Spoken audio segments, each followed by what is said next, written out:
este que nos tocó. Nos ordenan no hacer nada y ese hacer nada lo hacemos mal, la puta que nos parió todito. No seas cojudo. A ese nivel hemos llegado.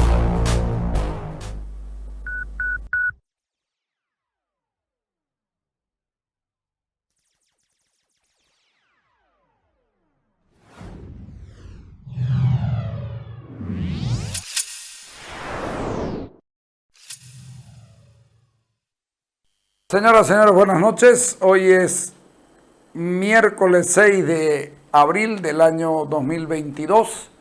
Voy a conversar con el rector de la universidad. Te agradezco, rector, por venir. Vamos a tutearnos porque son muchos años conocernos para... ¿No es cierto? No hay forma ya de decirse usted. Tengo la sensación, yo que soy tan querendón de René Moreno, ahí me formé finalmente, tengo la sensación de que está recuperando un espacio en la sociedad civil la universidad. Estuvo mucho tiempo hasta siendo mal vista. Hoy como que ser el portavoz de la sociedad cruceña se me antoja a los años 50 cuando se fundó el Comité Pro Santa Cruz, ¿no? Es la universidad la que está diciéndose, hey, señores del censo, queremos saber de qué se trata. Y además, como ustedes tienen buenos técnicos, están haciendo un buen trabajo, ¿o no? Así es, mira, Carlos, nosotros cuando estábamos en el proceso electoral, nosotros habíamos planteado 5 desafíos. El primer desafío que nosotros habíamos divulgado era que la universidad debe recuperar el protagonismo social.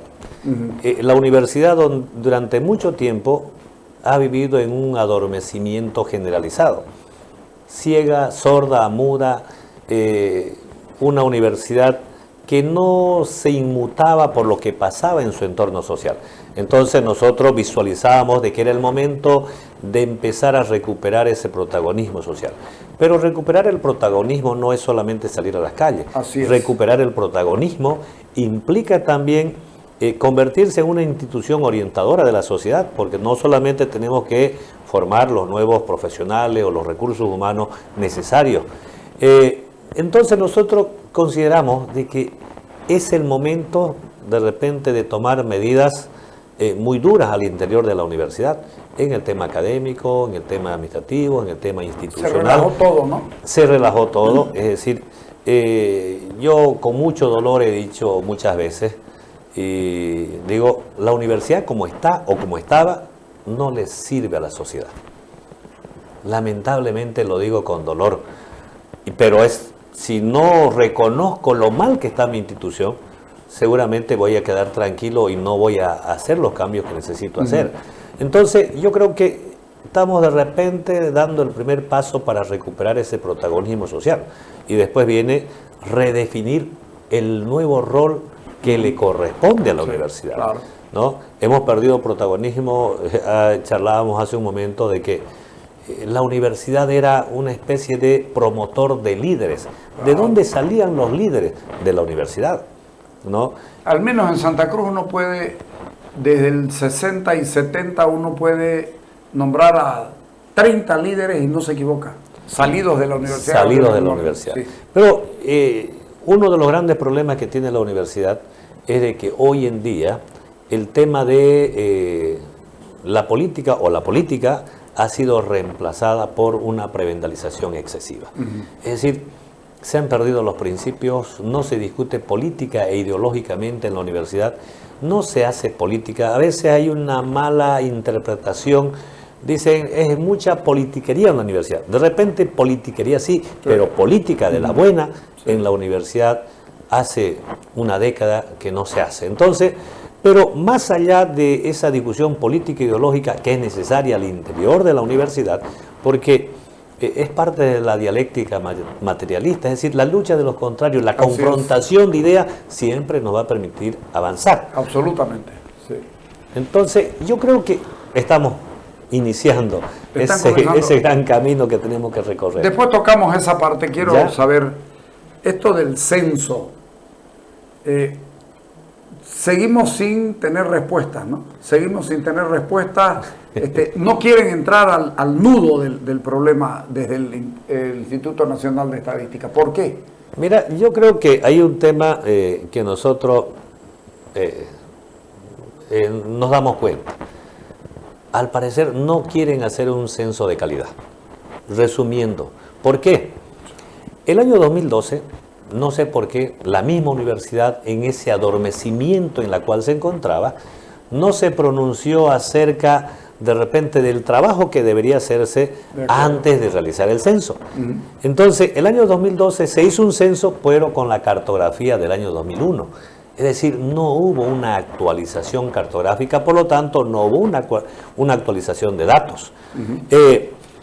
Ahora quieren hacer nuevamente el censo sin hacer nuevamente esa actualización cartográfica. Sí. Entonces, al percatarnos de ese error que se cometió el año 2012, nosotros nos pronunciamos y decimos, un momento, a ver, señores del INE, díganos cuáles son las actividades que han programado ustedes antes de llegar a noviembre. En otras palabras, les pedimos la ruta crítica del censo, es decir, todo el cronograma de actividades que ellos han diseñado en la etapa precensal, censal y postcensal. Asistimos nosotros a una reunión de socialización porque ellos siempre pregonan de que van a socializar con la sociedad civil. Bueno, nosotros somos parte de la sociedad civil, asistimos. Nos dieron una clase magistral de conceptos básicos de qué es el censo, ¿no? Y nos comentaron un poco de historia, cuándo se realizó el primer censo, el segundo censo, pero eso no es la información que nosotros requerimos. Y no nos permitieron hacer uso de la palabra para hacerle preguntas. Las preguntas solamente eran poniendo nombre y apellido de la persona y por escrito. Y después ellos iban a sortear cuáles eran las preguntas que salían, ¿no? Imagínense esa forma de socializar. Entonces, pero logré, como no me dieron la palabra, entonces logré hacerle una pregunta por escrito y pasársela. Y le pregunté exactamente lo mismo. Díganme ustedes cuál es la ruta crítica, cuáles son las actividades ya concluidas, las actividades que están en proceso y las actividades que se vienen. Con hidalguía, con ingenuidad, no sé, una de las técnicas del equipo técnico del INE nos dice, no tenemos ruta crítica. Y argumenta, dice, ¿por qué no tenemos ruta crítica? Porque mire, resulta que no podemos llegar a los pueblos, no podemos definir en este momento la ruta crítica porque pueden surgir una serie de imponderables. Imagínese esa respuesta. Siglo XXI, 20 años del siglo XXI. Entonces, eso. Y nosotros le habíamos solicitado al director del INE, le dijimos, vamos a asistir a la socialización, pero después de que concluya ese evento, queremos tener una reunión técnica con los técnicos del Comité Impulsor del Censo y los técnicos del INE. Nos dice, muy bien, termina la socialización y hacemos la reunión. Fueron. Nos fuimos a una oficina, nos sentamos en la mesa y vamos a empezar la discusión. Reciben una llamada telefónica y nos dicen, discúlpeme, no podemos, porque el avión se va, dice que tenemos otras cosas que hacer, no nos vamos a reunir. Nos dejaron sentados. Entonces, eso tiene sí relación con una declaración tuya dura antes, ¿no? No, se molestó. ¿De qué se molestó? Y después nos comentaron. Se molestó, creo que el viceministro de Planificación, porque un periodista de Canal 11 le dijo, ¿por qué desprecian el apoyo de la universidad? Entonces, parece que pensó que yo lo había enviado para que le hagan esa pregunta. Se molestó por eso. Pero cuando una persona del equipo técnico me dice, se molestó por esta pregunta, pero le digo, yo no controlo pues a los periodistas. No. El Canal 11 tiene independencia, pueden hacer las preguntas que sean. Entonces, pero es una excusa. A ver, ¿por qué es una excusa? Si ellos no tuvieran nada bajo la manga, a ver, ¿cuál es la dificultad que tienen para proporcionarnos la información? ¿Qué información le hemos pedido?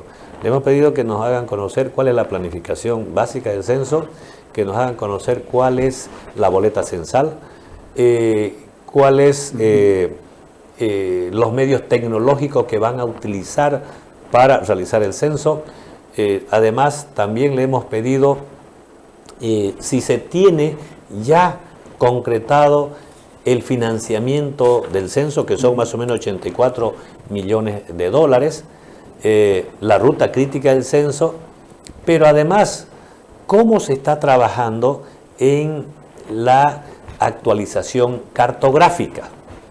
Es clave, ¿no? Es clave. Si no se hace una correcta actualización cartográfica, los resultados del censo no sirven. No sirven para nada. Para que la gente entienda, actualización cartográfica. ¿Qué es la actualización cartográfica? Es una programación de actividades. Le voy a poner un ejemplo sencillo. Hace 10 años en un manzano habían 100 familias. Hoy hay que hacer un nuevo recorrido de ese manzano para ver si viven 100 familias o 150 o 200 familias o 200 personas. Sí. Teniendo ese dato, voy a entregar la cantidad de boletas al censador para que puedan censar a todos. O sea, estamos hablando de casi un precenso, porque tenés que ir a todos lados para saber exactamente. Pero claro que sí. Si no, ¿cómo voy a distribuir mis boletas censales ese día? ¿Qué fue lo que pasó el 2012? Eso pasó el año 2012.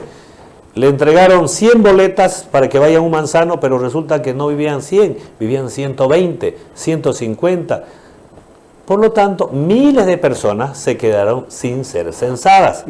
Imagínense la importancia entonces de esa actualización cartográfica, que es de repente una forma técnica de expresar, ¿no?, una actualización de datos previos que necesito antes de llegar al 16 de noviembre. Porque vas a ir el 16 de noviembre ya a preguntarle detalles y vas a ir a preguntarle... A llenar la boleta. Lo de la boleta. Nada más. Ajá. Correcto. Exactamente. Esa es la actualización cartográfica. Entonces, si no hago ese trabajo previo, ¿cómo voy a poder llevar adelante un censo transparente? Sí. Entonces va a ser un dibujo libre para tratar de cuadrar los números, pero va a haber un montón de gente que no va a ser censada. El otro día nos aparecieron con un discursito que nos dieron una cifra de cuánto más o menos tenemos y hay gente que salta y contenta y hay otros que dicen no, eso es poco, puede que tengamos más. Se me antoja a mí que quieren distraernos con ese, un número alto, hemos crecido en 600.000 personas y claro, uno lo mira y es más de la población de 5 departamentos. Así es. Es más de la población de 5 departamentos, pero ustedes quieren el detalle y no, hasta ahora les dan el detalle y me preocupa lo otro. Dicen, no, pero si eso era antes, ahora tenemos computadoras y yo les vivo preguntando, pero la universidad tiene técnicos. Claro. Y la alcaldía tiene técnicos y la gobernación tiene técnicos. ¿Por qué no se sientan a ver si las preguntas y la georreferenciación de ese sistema da como para que estén en condiciones? Y no les contestan tampoco. Tampoco. A ver, ¿por qué además nosotros tenemos cierta susceptibilidad en la forma en que se va a llevar el censo? El 16 de abril del año pasado, el director del INE, el señor Arandia, manifestó en los medios de comunicación y dijo, ¿saben qué? Para planificar un censo necesitamos entre 3 y 4 años.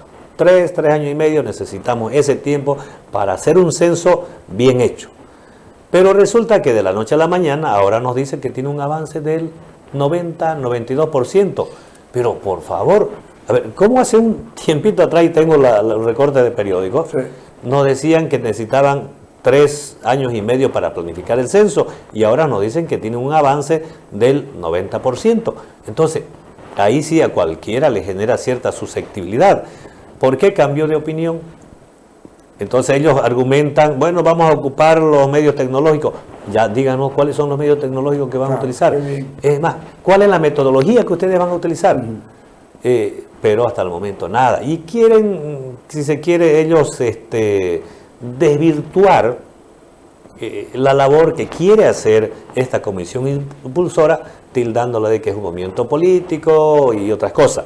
Yo en el fondo veo de que hay una especie de animadversión a la región. Nos han mandado ellos mismos en una respuesta totalmente descortés. Cuando nosotros le pedimos información, ¿sabe qué nos hizo el director del INE? Nos mandó recorte de periódico. En otras palabras, nos dijo, ¿saben qué? Lean la prensa, ahí está lo que estamos haciendo. Es una falta de respeto total. Así es. Así, entonces, es un gobierno electo, ¿no? Imagínense, además un servidor público. Sí. Él es un servidor público y tiene la obligación de proporcionarnos la información. Él dice que es una labor exclusivamente que tiene que realizarlo el INE. Estamos de acuerdo, pero él tiene que también entender que constitucionalmente nosotros tenemos el derecho a la información. Entonces, ¿por qué se niegan a proporcionarnos esa información? Metodología, sistemas tecnológicos que van a utilizar, el cronograma de actividades, cómo están realizando la actualización cartográfica en todos los departamentos. Hace días, hace unos 2 semanas creo que salió en el SICOE una contratación de técnicos para encargarse de la actualización cartográfica por departamento. Hace 2 semanas, fíjense, ahí está en el SICOE. Es una barbaridad, es decir, es una chacota. Él ha manifestado que en esta primer parte necesitan alrededor de 10.000 personas para hacer el trabajo previo. Han contratado ya los 10.000, pero no solamente es contratarlo, hay que capacitarlo, hay que actualizarlo. Sí. Eso requiere un tiempo. 10.000 personas no se actualiza o capacita en un día. Sí. Pero además, para el día D necesitan 305.000 personas. Él ha manifestado. ¿Cuándo lo vamos a capacitar a esa persona? Es decir, no es serio en este momento la forma en que se está manejando el censo. Y yo creo que ahí está justamente el tema. Ellos no quieren dar información porque no tienen todavía una planificación adecuada del censo. Vamos de nuevo a que la gente entienda. No sabemos cuántos habitantes hay en Santa Cruz, por eso no me voy a referir a Santa Cruz, pero sí sabemos cuántos tiene y cuántos tenía la universidad cuando comenzó. Hagámoslo la cosa en chica para que la gente se dé cuenta. Año 2011, ¿cuántos habitantes tenía la universidad? ¿Cuántos estudiantes? 2012, 60.000 estudiantes. 60.000. 2021. Hoy estamos sobrepasando los 115.000 estudiantes. Casi el 100%, Casi el 100%. De incremento. Nos están dando recursos con los datos del año 2012. Claro, eso es imposible. Claro. Entonces, en la misma proyección que hace el INE, dice, bueno, en Santa Cruz más o menos son 767.000 habitantes nuevos, ¿no? Ya, vamos a suponer que sean eso. Esos 767.000 son pues personas de carne y hueso que demandan servicios básicos, que demandan salud, educación. ¿Quién les da ese servicio? Tiene que ser la alcaldía, tiene que ser la gobernación. Entonces, necesitamos pues más recursos para atender a esas personas. Y tiene que ser la universidad donde van a claro que sí. estudiar. ¿Cuántos bachilleres están saliendo en estos últimos tiempos, después de la pandemia? Alrededor de 51.000 bachilleres. ¿Cuánto ingresan a la universidad?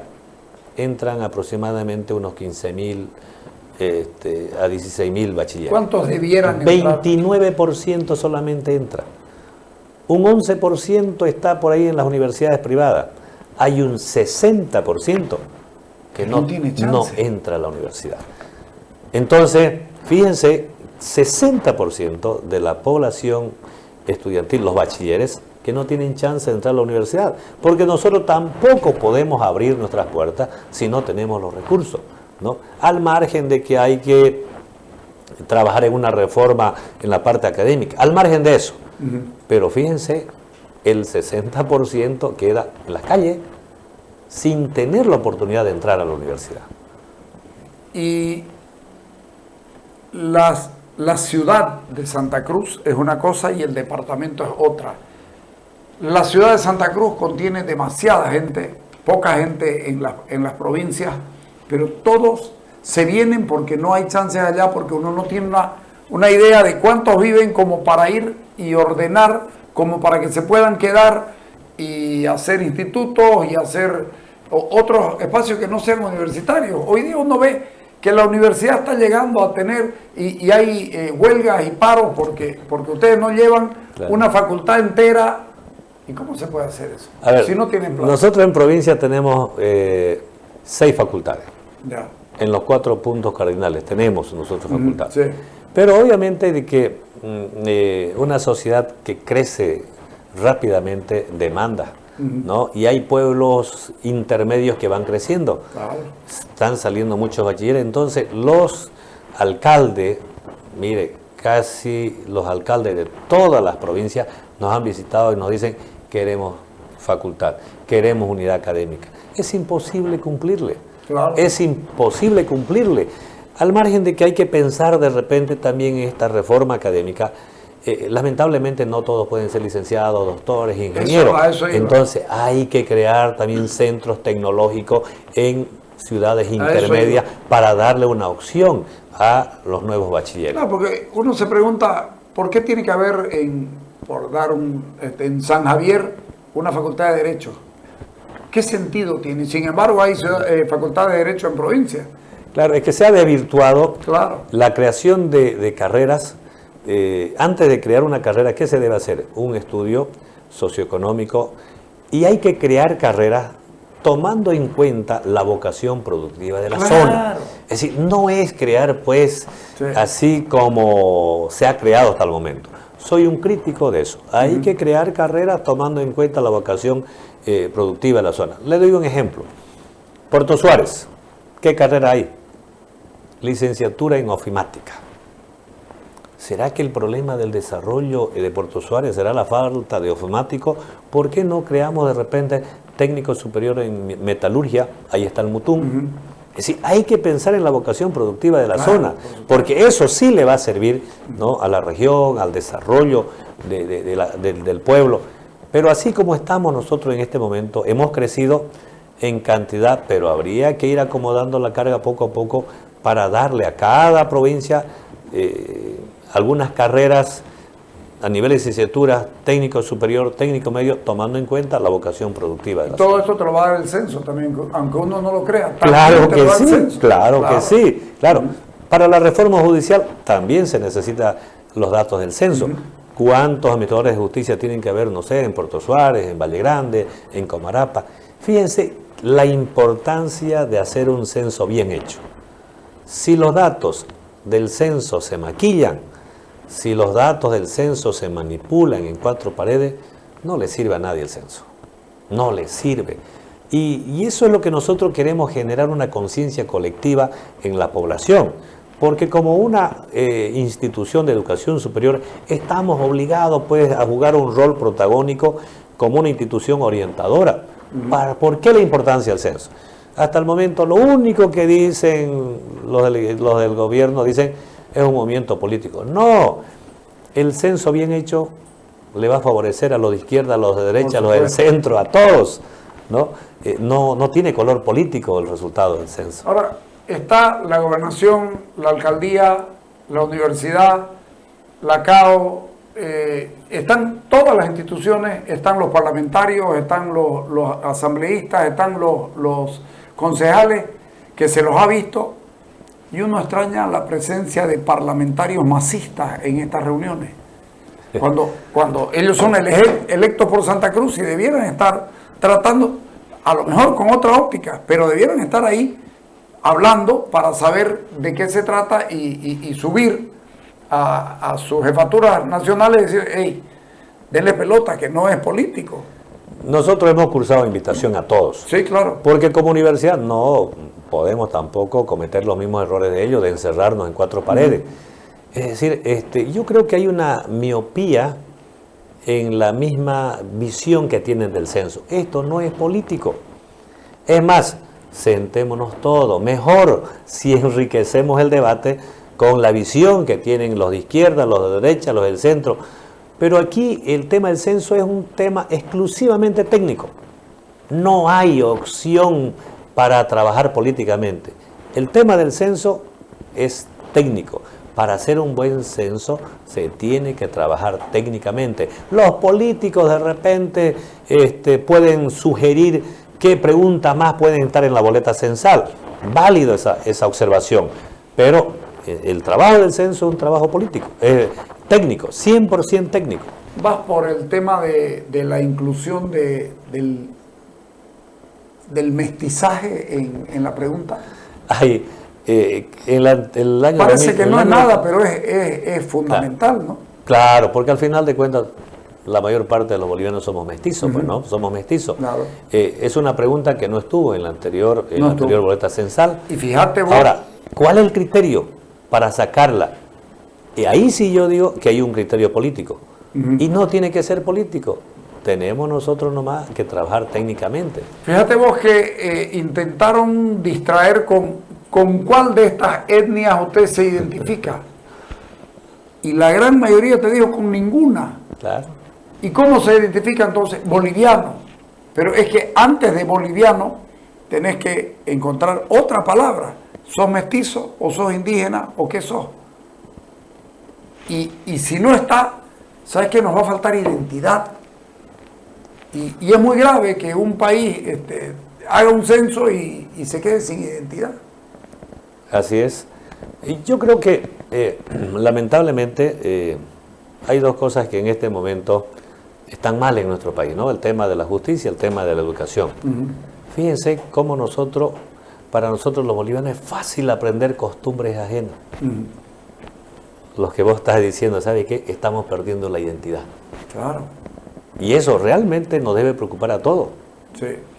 ¿No? La mayor parte de los jóvenes principalmente ahora quieren hablar imitando a lo de afuera y no hablan como hablamos nosotros, como se habla en Santa Cruz, como se habla en La Paz, como se habla, no sé, en el Beni. Entonces estamos perdiendo esa identidad. Peor aún, si es que en la boleta censal no hay una palabra que me identifique a mí. ¿No? Entonces, por eso es que necesitamos tener la información.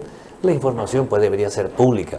Yo de repente para graficar de que no hay ningún peligro en que ellos nos proporcionen la información, he dicho, oiga, esta información debe ser pública, no pone en riesgo la seguridad del Estado. O sea, no puede esconderse esa información, ¿no? Pero lamentablemente todavía no hemos tenido una respuesta. ¿Qué posibilidad de que ustedes hagan un proyectito y les digan, sugerimos esto porque no van a querer hablar con ustedes?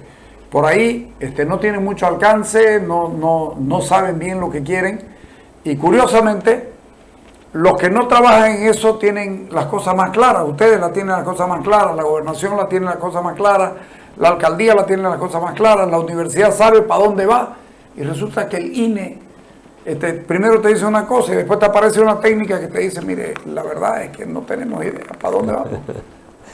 A ver, nos han hecho varias veces esa pregunta, oiga, ¿y cuál es el aporte de ustedes? Nosotros le decimos, queremos información, queremos saber cómo está el borrador, por último, de la boleta censal. Cuando nosotros sepamos cuáles son las preguntas que se han incluido en la boleta, nosotros recién vamos a poder aportar. O por último, le vamos a decir, ¿saben que esta pregunta no nos parece correcto? ¿Por qué no la sacan? La cambiamos.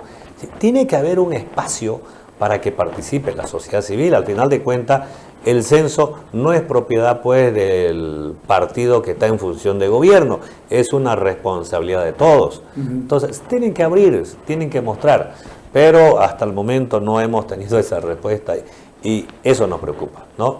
¿Por qué? Porque no quieren que se le haga un control, no quieren que nosotros le hagamos un seguimiento, o por último, no quieren que nosotros fiscalicemos su trabajo. Son servidores públicos, deberían darnos esa opción de hacer el seguimiento, de control y por último de fiscalizar. Aunque, bueno, los parlamentarios deberían ser los que fiscalicen este tipo de trabajo. Yo anoche estuve en un medio de comunicación y la periodista le preguntaba a un diputado oficialista, le decía, oiga, el INE no le quiere dar información a la universidad. ¿Ustedes la tienen? No, todavía no la tenemos. Entonces, ¿quién tiene la información? Qué peligro, qué peligro. Y mira, el tema de con qué van a alimentar las computadoras. La computadora no piensa sola. Claro que sí. ¿No es cierto? No. ¿Con qué vas a alimentar la computadora? Y el tema de la georreferenciación es clave. ¿Sabes qué? Hoy día ya nadie puede venir con historias de que estamos en tal lugar y no llega el internet. Muy bien, donde no llega el internet hay tecnología satelital con la que pueden llegar. Al final de cuentas, el censo ni siquiera lo vamos a pagar nosotros, lo va a pagar los organismos internacionales, aunque parece ser que curiosamente no han salido a buscar plata para eso. Por lo menos director del INE dice, todas las veces que lo entrevistan, dice, estábamos nosotros trabajando con los organismos internacionales, está la CAF, está el BIP, está el CELADE, bueno, habla de varios organismos. De repente el CELADE solamente es el Centro Latinoamericano de Estadística, que seguramente puede supervisar, ¿no? Es parte del censo, pero las demás son instituciones financiadoras, están en conversación con ellos para conseguir los recursos, los 84 millones que demanda el censo. Y por lo visto hasta el momento no han conseguido, porque además por la Asamblea no ha pasado pues ninguna ley que otorgue esa potestad de prestarse los 84 millones de dólares. Entonces, no han conseguido el financiamiento todavía. Ellos dicen, seguimos conversando, ¿hasta cuándo? Si no hay plata, no hay censo. Así es. Pero además, o hay un mal censo, que es peor. Pero además, si no hay una actualización cartográfica, eso sí es peligroso. Sí. Por suerte nosotros hicimos sonar las campanas de alerta que tenemos que estar, ojo, pendiente de este trabajo para que sea bien hecho. No nos van a meter los dedos en la boca como hicieron el año 2012. Y tampoco nos vamos a quedar con los brazos cruzados, ¿no? A esperar que nos den la información. Tenemos que exigirle la información. Me parece correcto. Te pido un corte y cuando volvemos entramos a ver cómo está la universidad por dentro. ¿Ok? Dale.